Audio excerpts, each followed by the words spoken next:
random NXT matches that were taped anytime in the last 2 weeks, those matches thrown together onto a show on Christmas is better than anything Raw or SmackDown have done in the last couple of months. I'm dead serious. This show tonight with NXT was pretty damn entertaining throughout the 2 hours. Now, whether that's the opener or the main event, it was just fun and easy to sit through. It was a good little Christmas episode to watch. Nothing was too hard to digest. Everything had a little bit of meaning somehow. There's some easy matches. They kind of, they built you up as far as what's going on in the next few weeks. So they did everything they had to do in this episode. And for that, this episode was a big success.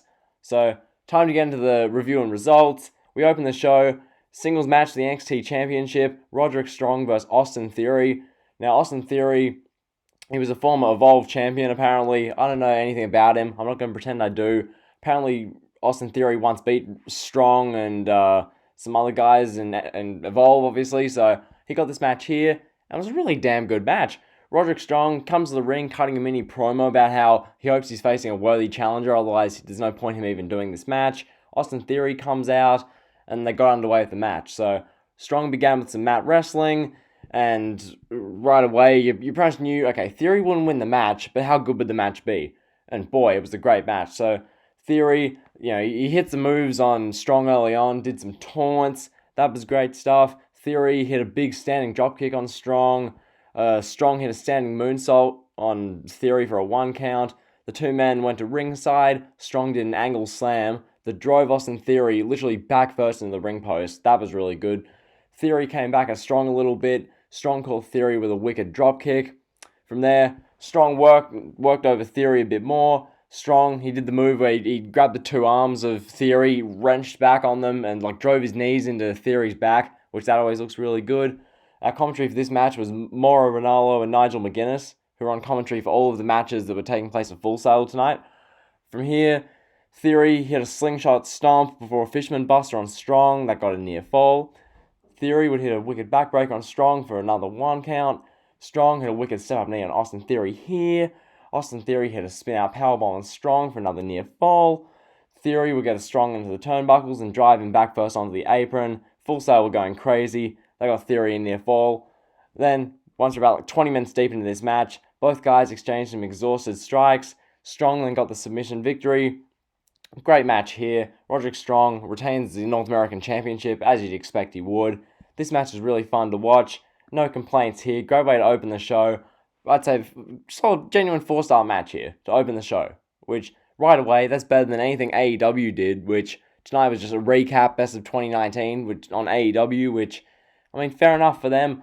NXT, they had this great match open. It was fun to watch. Austin Theory really made a name for himself here. Roderick Strong did what he needed to do, retain the title, and we move on. So we go back to our 3 hosts, which I forgot to mention this before, but our hosts were Pat McAfee, he's just terrible to watch, Sam Roberts, and Kathy Kelly. So they did some talking, and we move on. From here, we got a singles match between Isaiah Swerve Scott and Gentleman Jack Gallagher, which, right away, this is a match which, personally, I'm fascinated to see. I was very entertained by the match. This match was recorded, it was one of the 3 matches recorded at the Barclays Center after SmackDown last Friday. So that was when that match was recorded. On paper, it's an intriguing match. Isaiah Swerve Scott, personally, is one of my favorite NXT talents. Jack Gallagher, he's a very good cruiserweight talent. So I think these guys are both great. Early on, the 2 men exchanged counters. Gallagher had the arm breaker applied on him by Scott for a little bit. Scott eventually had the hold broken. Gallagher went to ringside. Scott then went after Gallagher with some offense of his own. Scott got Gallagher back into the ring before working him over some more, applying rest holds and submissions for a few minutes. Gallagher fought out by pulling Scott's hair, which Isaiah Swerve Scott's hair, the dreads, as you know. This took us to a picture-in-picture commercial break. During this picture-in-picture, we got Gallagher and Scott exchanging some offense. Gallagher was primarily in control of the action here. Gallagher targeted the right arm of Isaiah Swerve Scott. That became the story of the match, really working it over pretty well. Scott unloaded with kicks on the sternum of Gallagher. That was great stuff. Gallagher and Scott wrestled one another in the middle of the ring a little bit. Gallagher whipped himself off the ropes and came back with a big headbutt to the chest of Scott. That move was insane to watch. That was something that I was like, geez, didn't expect that. From here, Gallagher applied an armbar to Scott. Scott would escape before delivering a wicked kick to get the pinfall victory over Jack Gallagher. Isaiah Swerve Scott getting the victory over Gallagher here. Pretty entertaining little match. I'd give it 3.5 stars. I think Isaiah Swerve Scott, as I said before, he's one of my favourite NXT talents. I think a North American Championship run in 2020 for him, it's almost certain. I feel like he's fantastic. Jack Gallagher, he's always good to create a fun little match, as he did here. So from here we go back to our three hosts. They didn't really say much. And then we go to Candice LeRae versus Tainara. I'm not going to spend much time talking about this match. Candice LeRae gets the win, as you'd expect. Tainara, they haven't really put her in a position for us to really care as fans. And Candice LeRae, well, it's Candice LeRae, so she got the win here. Nothing really special, moving on.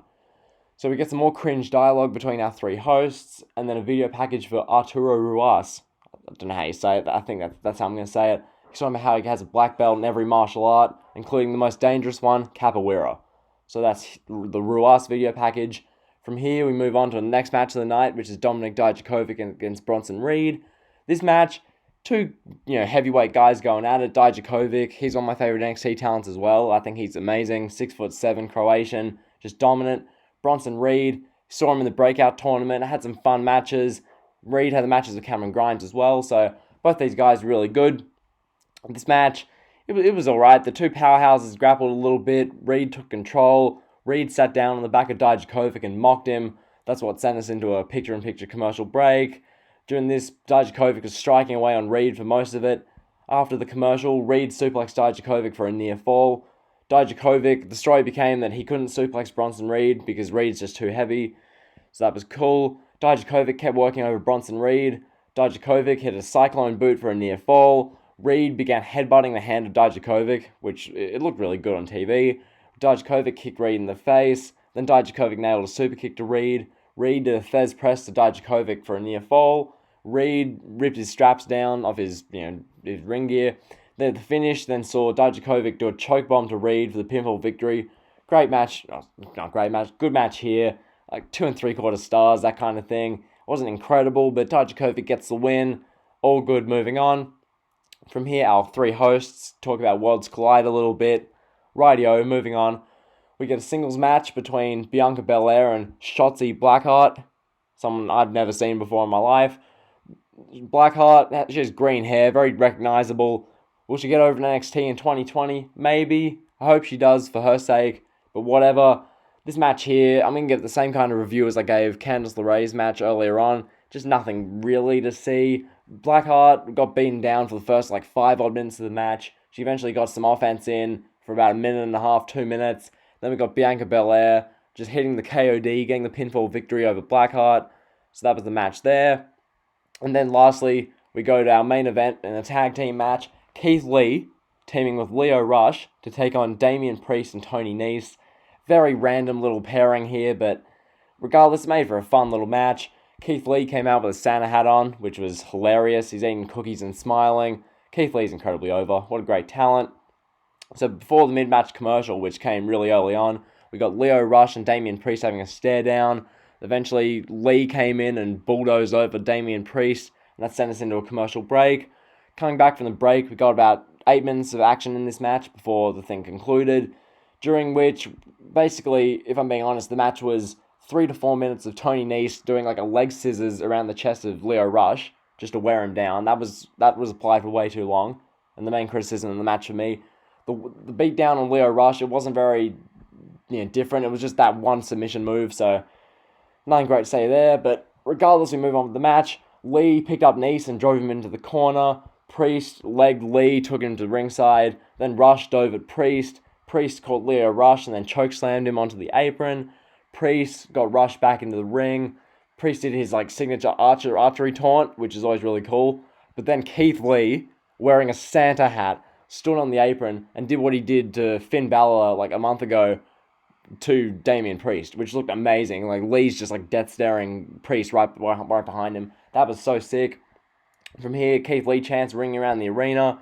Lee effortlessly tossed Nese into the ringside barricade. Then Damian Priest did a suicide dive, and Keith Lee effortlessly caught the 6'7" Damian Priest. Lee then powerbombed Priest into the ringside barricade.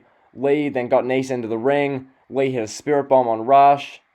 Lee hit a spirit bomb on Nice. Then Rush hit a final hour on Nice. 1, 2, 3. Keith Lee and Lio Rush pick up the victory on the Christmas Day NXT TV episode. A good little main event here. Did what it needed to do. Nothing too hard to digest. Little random NXT match, and was all good. So all in all, I give this Christmas Day NXT episode a B. I think this episode was so much easier to watch than anything Raw or SmackDown have done in ages, outside that one SmackDown episode that kicked off the NXT invasion. Besides that, this was easily better than anything Raw or SmackDown have done, like, on the whole all year. I think just the random collection of matches, the opener with Roderick Strong and Austin Theory, that was match of the night. Jack Gallagher and Isaiah Swerve Scott, that was great. The main event was fun and easy, and the other 3 matches were just effortless to watch. So, all in all, B. This show, nothing pertinent to NXT storylines, really, but it was just more NXT action, easy to watch, as I've said. So, that's my NXT review for the December 25th, 2019 Christmas edition of NXT. Hopefully you enjoyed the video. If you made it this far, be sure to give it a like, comment, and sub. And without further ado, thanks for watching, guys.